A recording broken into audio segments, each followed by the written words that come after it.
Bienvenidos. Bienvenidos. Vamos a, entonces, pueden sentarse. Pueden sentarse. Vamos a ver. Acomodar esto aquí.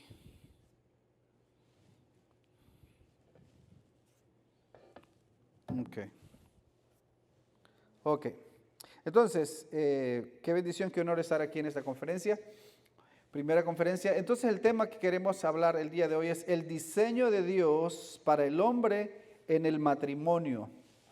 El diseño de Dios para el hombre en el matrimonio. Y hemos leído Génesis 2:24. Por tanto, dejará el hombre a su padre y a su madre y se unirá a su mujer y serán una sola carne.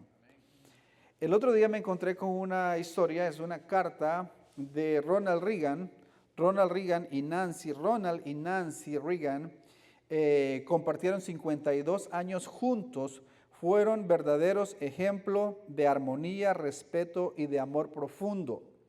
1971, cuando Ronald Reagan era gobernador de California, no pudo asistir a la boda de su hijo mayor, Michael.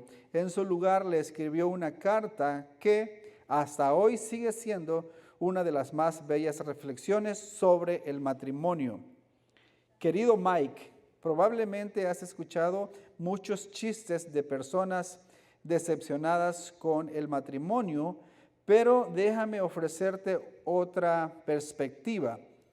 Estás entrando en la relación más importante que tendrás en tu vida y será exactamente lo que tú construyas.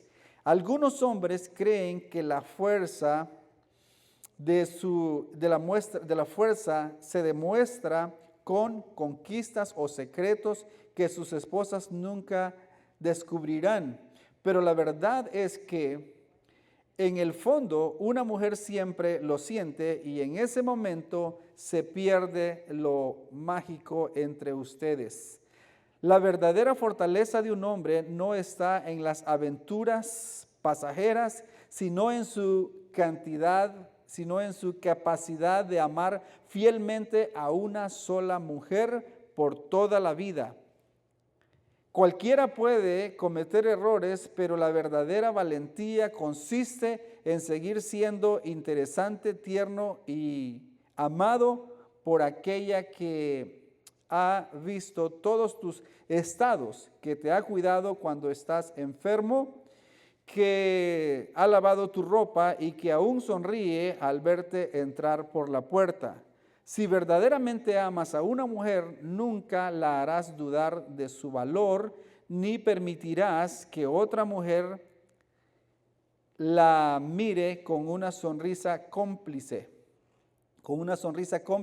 sabiendo que no fuiste leal con la persona que amas. No hay mayor felicidad para un hombre que volver a casa y saber que alguien espera el sonido de sus pasos. Algo maravilloso.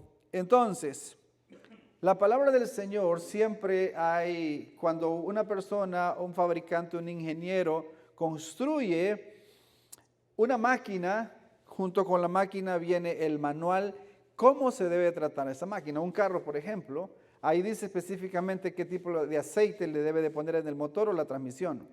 Pero alguien puede decir, bueno, no, yo quiero poner cualquier que yo quiera ponerlo, de cocinar o lo que sea, se va a dañar. Entonces, en ese sentido somos responsables, ¿verdad?, de cuidar esa máquina. Tenemos el manual lo que nos dice, o qué tipo de gasolina va a llevar. No le vamos a poner algo que lleva gasolina, le vamos a poner diésel a nuestro antojo. De ninguna manera. El matrimonio tiene su propio manual, porque tiene su propio manual de quien lo diseñó, y eso es la palabra de Dios, sin duda alguna. Ahora, no es que estemos faltos de información, es que nos resistimos a someternos a ese manual. No sé si ustedes son como yo, que algunas veces cuando compramos un aparato o algo o un mueble, lo queremos construir rápido sin ver el manual, porque no nos gusta ver el manual, queremos verlo ya construido. Pero después nos metemos en problemas y tenemos que volver a desarmar porque no lo construimos como debiera, paso a paso, según indica el manual. Y quizás eso es lo que pasa con el matrimonio. Queremos hacerlo a nuestro modo, a nuestra manera, cuando ya tenemos el manual, ¿verdad? Ya nos ha dicho cómo se debe de ser. Entonces, punto número 1, el matrimonio es una idea e iniciativa de Dios.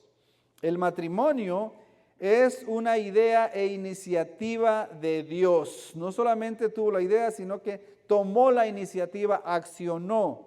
Entonces, esta parte del versículo que leímos, por tanto, la expresión por tanto, conecta con Génesis 2:24 con todo el relato de la creación. El matrimonio es parte de la creación. Hoy en día, en el mundo, para el mundo, ¿qué significa el matrimonio? Absolutamente nada. En las canciones hacen burla del matrimonio. Siempre el hombre toma una postura de víctima o denigra a la mujer, pero puras tonterías, despechos, es vulgar, ¿verdad? Y los chistes del matrimonio no se digan. Entonces nosotros como cristianos tenemos que cuidarnos de todas esas cosas y no participar en esos chistes de mal gusto respecto al matrimonio, ni de broma, porque siempre tienen que ver con el adulterio y eso, el pecado fue lo que llevó a Cristo a morir en la cruz del Calvario. Así es que tenemos que tener cuidado con eso. El matrimonio no surge como una respuesta cultural o como una decisión, sino más bien es una decisión soberana de Dios. Soberana de Dios. Nadie le dijo, Él soberanamente decidió hacer un matrimonio y Él lo diseñó como Él quiso. Veamos Génesis 2:18. Y dijo Jehová Dios, no es bueno que el hombre esté solo, le haré ayuda idónea para él. No es que Dios, en este versículo, no es que Dios a última hora se recordó y dijo fuera bueno o no lo había considerado antes. Aquí utiliza un lenguaje como nosotros para darnos a entender, pero en Dios no existen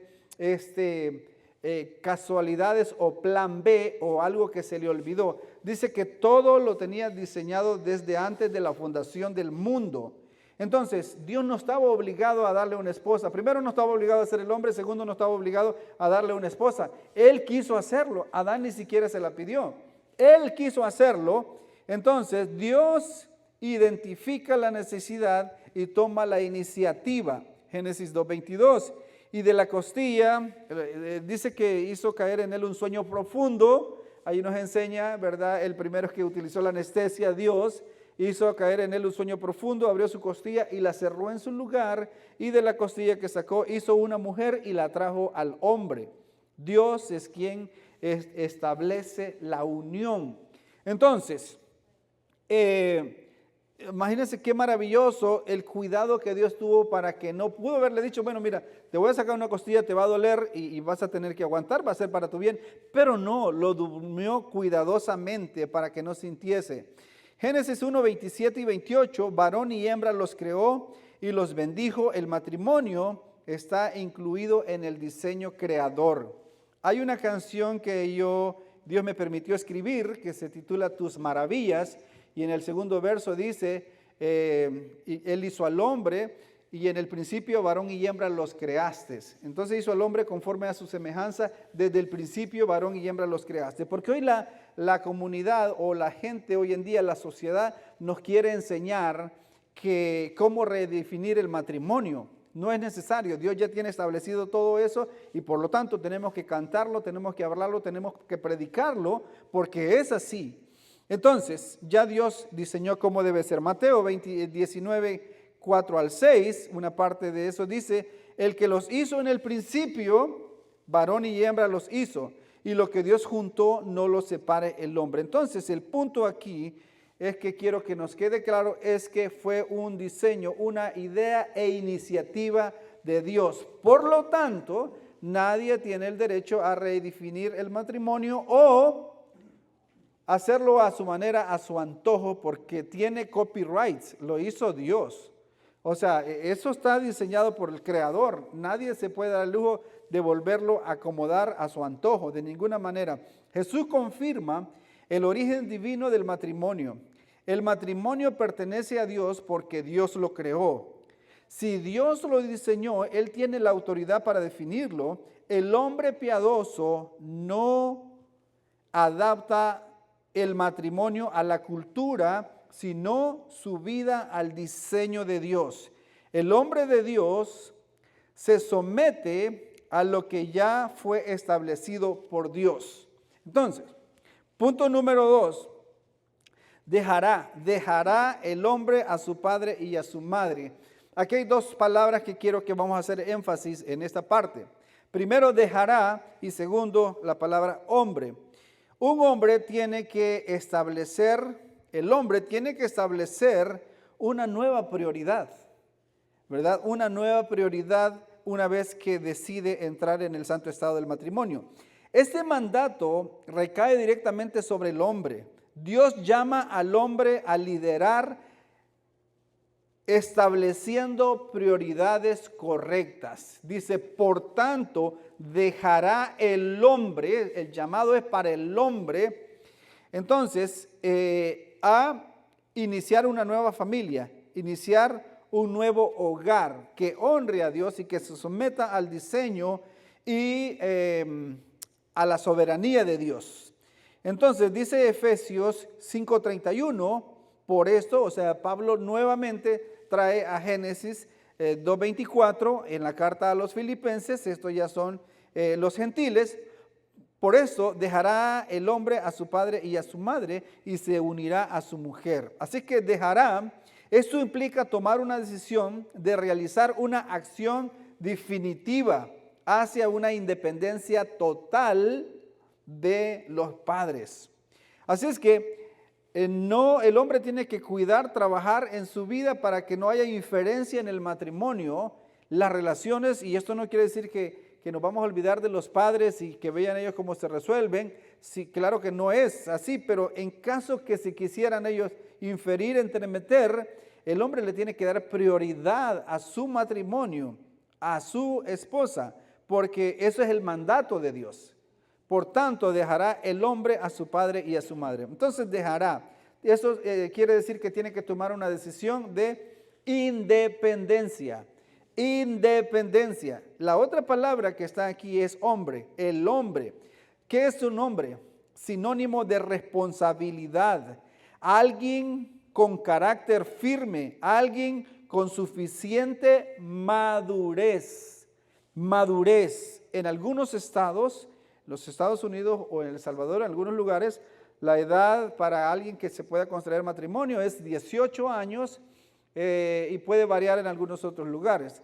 Pero según la Biblia, ¿en qué momento alguien, verdad, debiera pensar en el matrimonio? ¿Me quieren decir? ¿En cuál sería el momento de alguien, o sea, obviamente estamos hablando de los hombres? La respuesta está en la misma palabra, cuando es hombre, cuando es responsable, cuando es independiente, ya sea que sea a los 18, a los 20, a los 25, a los 30. O sea, alguien puede tener 30 años, pero no es independiente, no es responsable, no califica para este privilegio. No califica para este privilegio porque se requiere responsabilidad, madurez, independencia. El hombre es el proveedor de la casa. El hombre es el protector de la familia. El hombre no es alguien carente de miedo, pero es alguien que aún así, con miedos, está dispuesto a enfrentar los desafíos de la vida. Porque hay dificultades y a veces uno tiene que tomar decisiones sabiendo que puede que no le salgan bien las cosas, pero por la familia uno está dispuesto a todo. Obviamente todo lo que esté dentro de lo correcto. El hombre tiene que luchar por su matrimonio. En una ocasión, mi esposa y yo fuimos, ¿cómo se dice? Fue de nuestro conocimiento un caso en una iglesia que asistíamos antes. Era relativamente esta pareja joven y el pastor de esa iglesia ¿cómo se dice?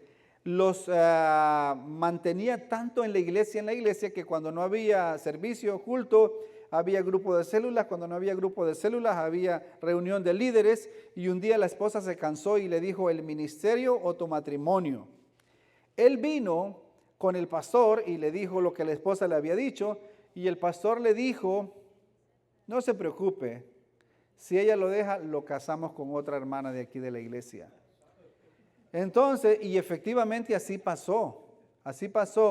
Me da tristeza por los niños que se criaron sin un padre y ese pastor fue cómplice de eso. Efectivamente lo casaron con otra, pero el corazón de esa madre que quedó quebrado, lastimado, y de los niños que se crecieron sin un padre, 4 o 5 años, 2 o 3 niños tenían ellos, es lamentable, es triste. Ni el ministerio se puede interponer en el matrimonio. El primer ministerio de un hombre es su familia, su esposa, sus hijos. Ese es el primer ministerio. Ese es el primer ministerio y nada se debe de interponer. Si ni los padres se deben de interponer, mucho menos el ministerio. Entonces, es lamentable casos como esos. El principio se reafirma en el Nuevo Testamento. Éxodos 20:12 dice: honra a tu padre y a tu madre. Honrar no es depender ni permitir inferencias. Honrar a los padres no es depender de los padres ni permitir inferencias en el matrimonio. Son una sola carne, haz de cuenta, una sola unidad, y nadie debe entrar en ese círculo de unidad, a menos que sea para ayudar, pero de otro modo, no, ¿verdad? Bueno, es que ni en el sentido de ayudar, nuestra ayuda pues viene de Dios, ¿verdad? Pero eso tiene que ser muy cerrado, ese círculo entre él y ella solamente, ni tampoco los hijos, ¿verdad? No se pueden usar los hijos como proyectiles para destruir el matrimonio, porque los dos son una sola carne, dice la Escritura. El pastor Paul Washer hace una reflexión y dice que si él fuera con la esposa en un barco, en un bote, y luego lleva a los niños, se caen los niños y se cae la esposa, pero él solo puede rescatar a unos, a los niños o a la esposa, ¿a cuál de los dos él rescataría? ¿A cuál de los dos usted rescataría? ¿A su esposa o a los niños? A la esposa, porque la Biblia dice que la esposa son una sola carne. Es un ejemplo, obviamente no es que algo que va a suceder o que sucedió, pero la Biblia dice que la esposa y el esposo son una sola carne, no los hijos, ¿verdad? Sé que es un ejemplo bastante dramático, ¿verdad? Y lo ponen que pensar a uno, pero eso es así tiene que ser. Entonces Mateo 10:37 dice: el que ama a padre o madre más que a mí no es digno de mí. Cristo dijo eso, y en ese sentido está hablando de seguirle a él, pero también al seguir a Cristo implica obedecer sus mandamientos. ¿Y cuál es uno de los mandamientos de lo que estamos hablando? Por tanto dejará el hombre a su padre y a su madre y se unirá a su mujer. Dice que: maridos, amad a vuestras mujeres. ¿Cómo? Como Cristo amó a la iglesia y se entregó a sí mismo por ella. Entonces, es muy complicado. Ahora yo digo que la vida es tan corta como para vivirla en discusión. Es mejor acomodar las cosas y seguir la fiesta en paz, porque la vida es muy corta y no vale la pena. No vale la pena. Le voy a contar una historia que no la había pensado contar, pero es triste. Un joven que vivía con nosotros fue a Virginia, estuvo unos meses con nosotros acá, pero no le gustaba la vida de cristiano. Él decidió irse para Virginia para hacer su vida como él quisiera, como él le diera la gana. 8 días después, lo invitan a una fiesta, a un cumpleaños, se tomó unas cervezas, regresó a la casa, se acostó a dormir, y el otro día, cuando a las 9 de la mañana los amigos lo llamaban, no despertaba, estaba muerto. Estaba muerto. Yo hablé con él el miércoles tratando de hacerlo recapacitar, entrar en acción. Me gritó, me discutió y me dijo que él tenía la razón. Él quería vivir su vida y él no quería nada con nosotros. Él quería vivir su vida. Nosotros fuimos para allá en la velación. Después fue enviado para El Salvador. Y mientras él estaba ahí acostado, se veía la mitad de su cuerpo. Ya no discutía, ya no criticaba, ya no quería tener la razón, ya no gritaba, nada. Entonces digo, no vale la pena. Ese muchacho de 28 años era mi hermano, mi último hermano. Mi último hermano, él quería vivir su vida como él quisiera y no es así. La Biblia dice, yo honro a los que me honran y los que me desprecian serán tenidos en poco. Así que es una historia bastante difícil. Así es que no puedes formar una nueva familia sin asumir nuevas responsabilidades. No puedes formar una nueva familia sin asumir nuevas responsabilidades. El hombre, entonces aquí tenemos unas preguntas, 3 preguntas. ¿Has establecido límites sanos con tu familia de origen? ¿Has establecido límites sanos con tu familia de origen? ¿Hasta qué punto la familia debe de intervenir o inferir en el matrimonio? Número 2, ¿defiendes la unidad de tu matrimonio? ¿Defiendes la unidad de tu matrimonio? Número 3, ¿eres emocional y espiritualmente responsable con tu hogar? ¿Eres emocional y espiritualmente responsable con tu hogar? Son preguntas para meditar. Número 3, se unirá a su mujer, por tanto, dejará el hombre a su padre y a su madre y se unirá a su mujer. Y luego dice la última parte que por ahí vamos a ir.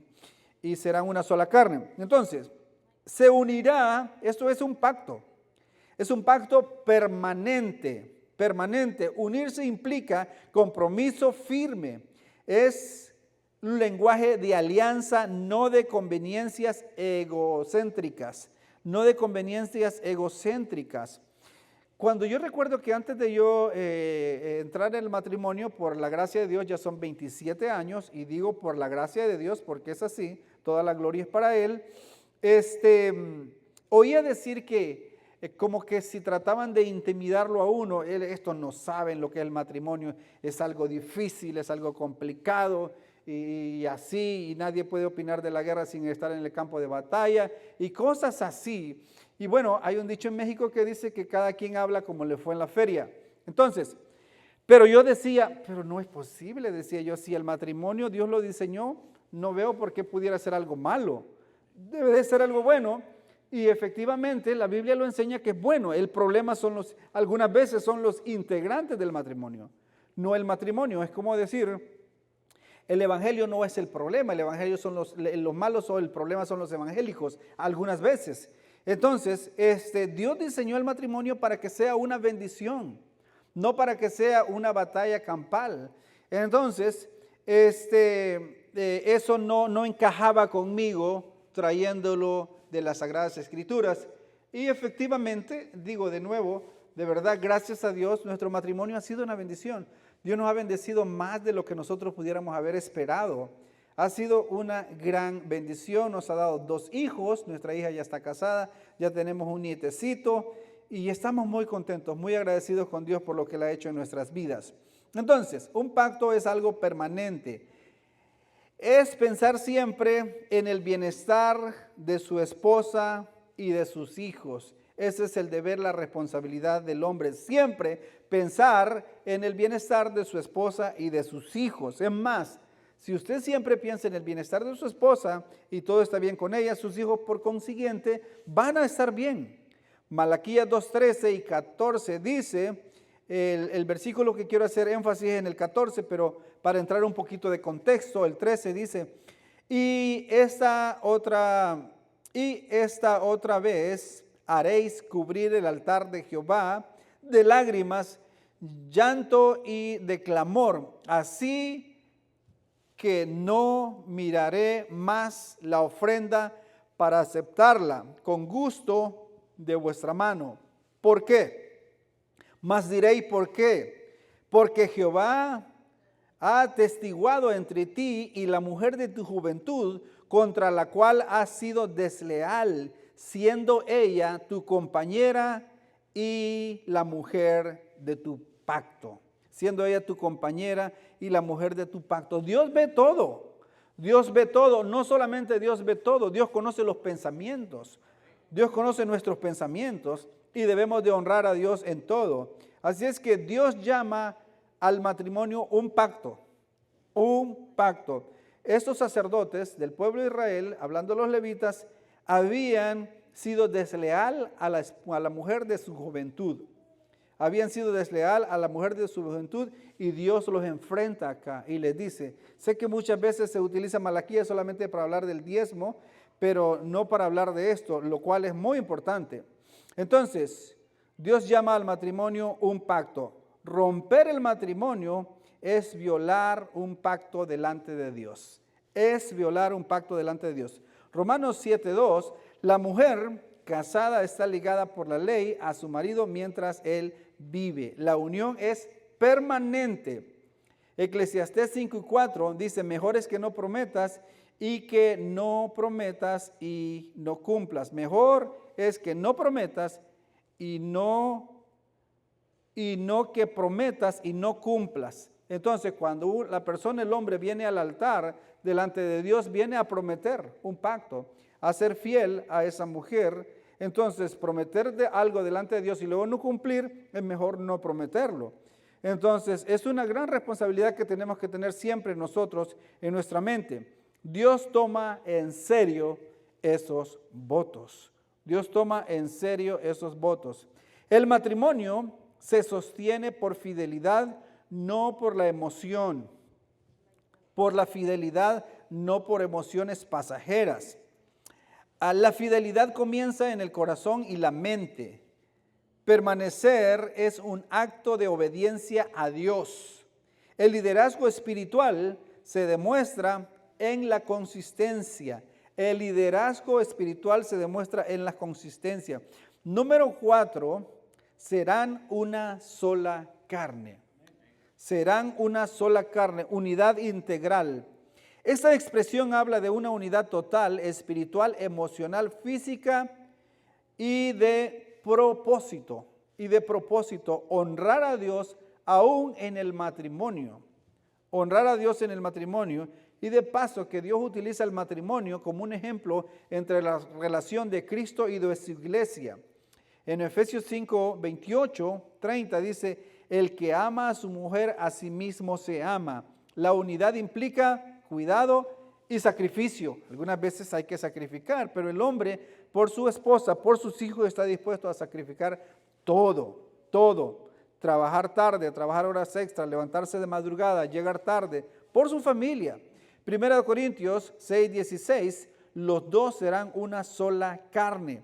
Pablo reafirma el principio de la creación, nuevamente, reafirma el principio de la creación, una sola carne. Colosenses 3:14, el amor que es el vínculo perfecto, que los une a través del amor que los une. Eclesiastés 4:9 al 12, mejores son dos que uno. Dice que el uno cae, el otro lo levanta. La unidad produce fortaleza. La unidad produce fortaleza. Proverbios 18:22, el que haya esposa, haya el bien y alcanza la benevolencia de Jehová. El que haya esposa, haya el bien y alcanza la benevolencia de Jehová. Es una bendición. Es una bendición. Es algo que viene de Dios. Juan el Bautista decía, nadie tiene nada si no le fuera dado del cielo. Entonces, esa esposa es de parte de Dios. Proverbios 12:4 dice que la mujer virtuosa es corona para su marido, la mujer es gloria del hombre. La mujer es gloria del hombre y hay que cuidarla, hay que amarla, hay que respetarla, hay que honrarla como vaso más frágil. Lo que daña a tu esposa te daña a ti. Lo que daña a tu esposa te daña a ti. Entonces, 3 preguntas más para meditar. ¿Estás cultivando la unidad o creando distancia? ¿Estás cultivando la unidad o creando distancia? Número 2, ¿buscas a Dios junto a tu esposa? ¿Buscas a Dios junto a tu esposa? Número 3, ¿tus palabras edifican o destruyen? ¿Tus palabras edifican el matrimonio o destruyen el matrimonio? Número 5 y último. Habiendo dicho todo eso, dice Santiago 1:12, bienaventurado el varón que soporta la tentación. Bienaventurado el varón que soporta la tentación. Santiago 1:12. Entonces, yo escuché la otra vez, o ustedes seguro que han escuchado este dicho que dice, nadie sabe lo que tiene hasta que lo ve perdido. Han escuchado ese dicho, ¿verdad? Yo escuché una historia la estaba contando otra persona de otra persona.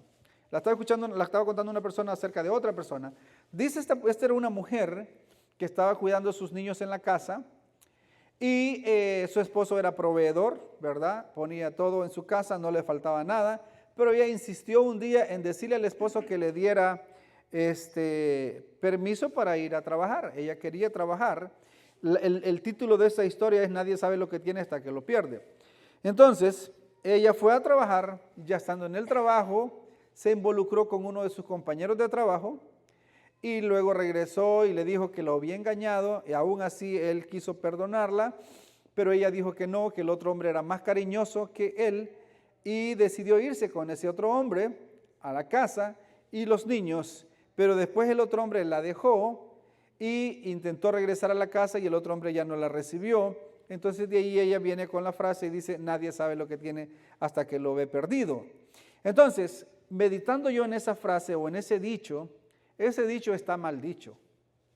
Ese dicho está mal dicho porque ese dicho lo dice alguien que ya fracasó. Pero el dicho debería de ser más bien, los necios no saben lo que tienen hasta que lo pierden. Los insensatos no saben lo que tienen hasta que lo pierden. Nosotros como cristianos que tenemos la palabra de Dios no tenemos que esperar perder a nuestra esposa para saber lo que tenemos. Si tenemos un buen trabajo, un buen empleo, un buen negocio, no necesitamos perderlo para entonces decir, como dice el dicho, nadie sabe lo que tiene hasta que lo pierde. Es una manera de justificarse vagamente. Pero una persona responsable sabe lo que tiene, sabe que tiene una buena esposa, ¿verdad? Y no espera perderla para entonces darse cuenta que tiene una buena esposa. Dice Proverbios 6:27 al 29, ¿tomará el hombre fuego en su seno sin que sus vestidos ardan? ¿Andará el hombre sobre las brasas sin que sus pies se quemen? Así el que se allega a la mujer de su prójimo no quedará impune ninguno que la tocare. Eso es algo serio. El matrimonio es para eso, para cuidar la santidad.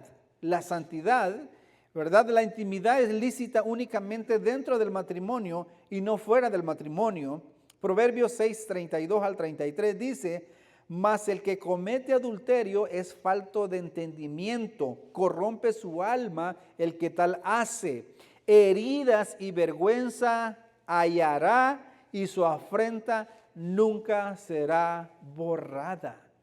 Este texto es algo serio, mas el que comete adulterio es falto de entendimiento, es necio, es torpe.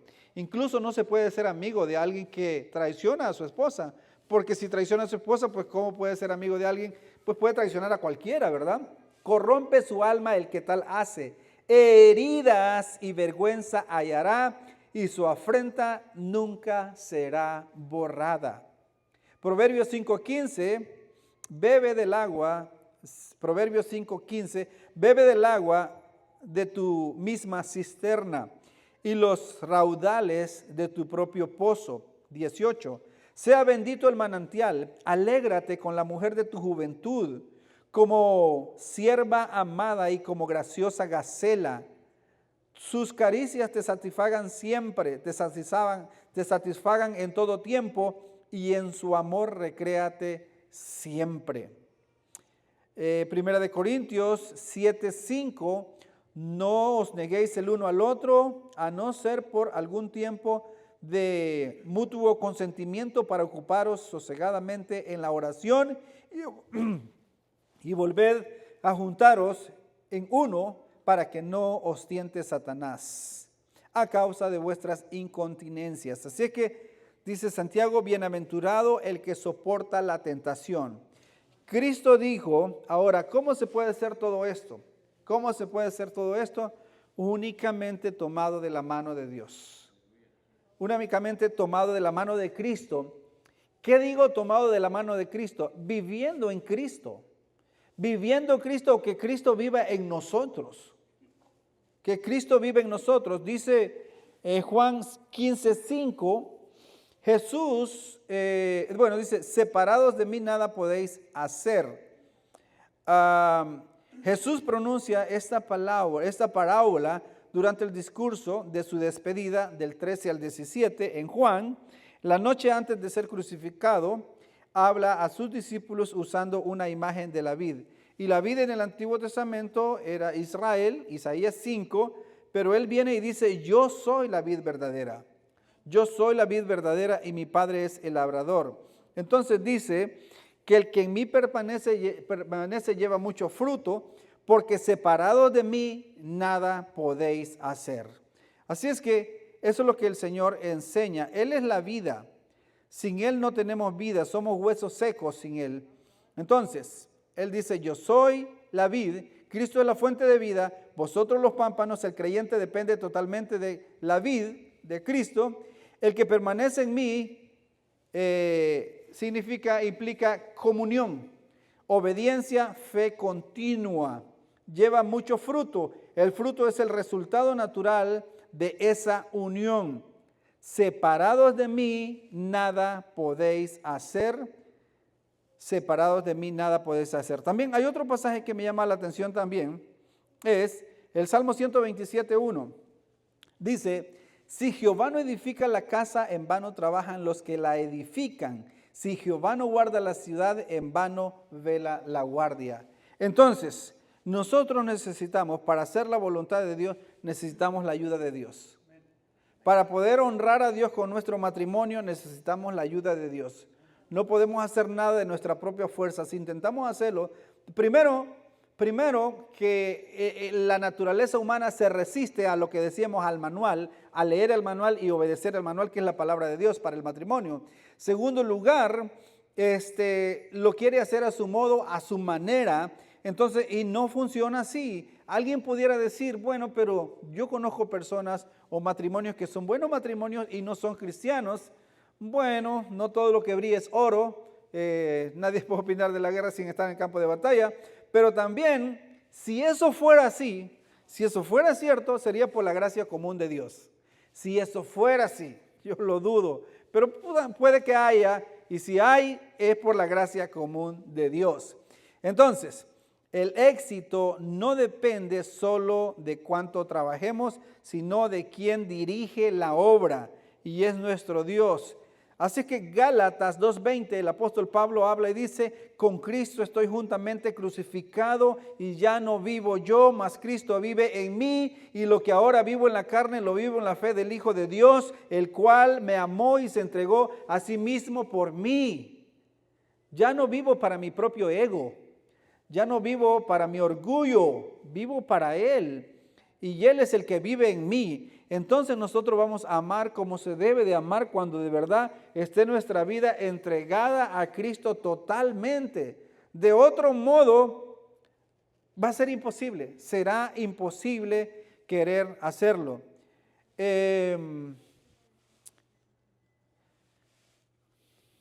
Entonces el apóstol Pablo enseña que la vida cristiana implica identificación con la muerte y resurrección de Cristo. El yo, dominado por el pecado, ya no gobierna. Ahora Cristo vive en el creyente y la vida se vive por fe, no por esfuerzo propio.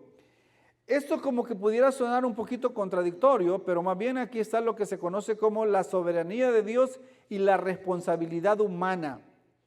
Es nuestro deber hacer nuestro esfuerzo lo más que nosotros podamos, pero es Dios al finalmente que nos ayuda. Y no hacemos el esfuerzo de obedecer la palabra de Dios o los mandamientos para ganar la salvación, sino por causa de que ya nos ha dado la salvación.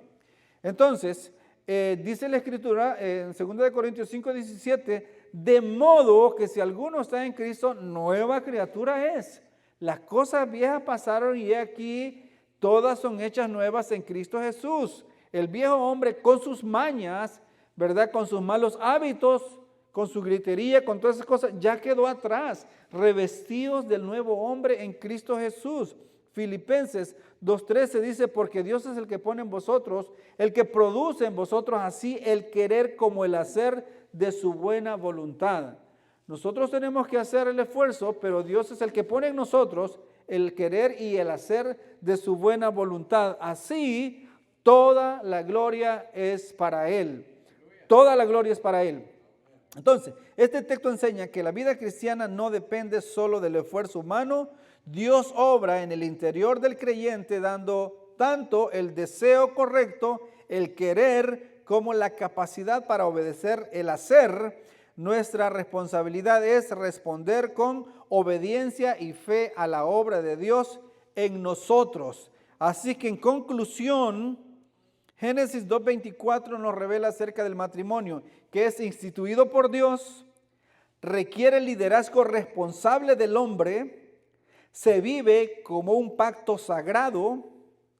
Número 4, apunta a una unidad que glorifica a Dios en todo tiempo. Nuevamente, número 1, es instituido por Dios. Número 2, requiere el liderazgo responsable del hombre. Número 3, se vive como un pacto sagrado. No es cualquier cosa, no es cualquier cosa. Apunta a una unidad que glorifica a Dios. Así que nos ponemos de pie y vamos a dar gracias a Dios. Dios no busca hombres sin temores, sino hombres obedientes, hombres que honren el diseño y que guarden ese pacto. Cuando un hombre se somete al diseño de Dios, su matrimonio se convierte en un testimonio del Evangelio. Dice Apocalipsis 19:6, y oí la voz de una gran multitud, como el estruendo de muchas aguas, y como la voz de grandes truenos, que decían: aleluya, porque el Señor nuestro Dios poderoso reina. Gocémonos y alegremos y démosle gloria, porque han llegado las bodas del Cordero, y a su esposa se ha preparado, y a ella se le ha concedido que se vista de lino fino, limpio, resplandeciente, porque el lino fino es las acciones justas de los santos. Amén. Así que el llamado es para cualquier persona que no es parte de esta gloriosa iglesia que Cristo ha venido a rescatar, que busque a Dios. Dice, y el ángel me dijo, escribe, bienaventurados los que son llamados a la cena de las bodas del Cordero. Y me dijo, estas son palabras verdaderas de Dios. Bienaventurados los que son llamados a las bodas del Cordero. Si usted está aquí y todavía no le ha entregado su corazón a Cristo, es el día para que lo haga, para que responda con arrepentimiento. Dice Marcos 1, 14 y 15, después que Juan fue encarcelado, Jesús vino a Galilea predicando el evangelio del reino de Dios, diciendo: el tiempo se ha cumplido, el reino de los cielos se ha acercado, arrepentíos y creed en el evangelio. Arrepentirse es cambiar de mentalidad. Ese viejo hombre, la manera como uno piensa es la manera como actúa, o los hábitos, como actúa y como actúa, son los resultados. Creer en el evangelio es depositar toda su confianza únicamente en el sacrificio que Cristo hizo en la cruz del Calvario para la justificación de nuestros pecados. No es por nuestro propio esfuerzo que somos justificados, sino por la gracia, por la única gracia de nuestro Señor Jesucristo. Así que ven a Cristo hoy reconociendo que eres un pecador, reconociendo que sin Cristo únicamente te queda la condenación eterna. Ahí en tu asiento, pídele al Señor que perdone tus pecados. Pídele al Señor con un corazón contrito y humillado. No dejes para mañana, porque mañana puede ser demasiado tarde. Sin mí, dijo el Señor, nada podéis hacer. Así es que voy a estar concluyendo con una alabanza, y así usted va a estar adorando a Dios. Amén. Seguimos con la alabanza, ¿verdad? Okay. A ver, pero necesito el aparato, déjeme aquí conseguirlo.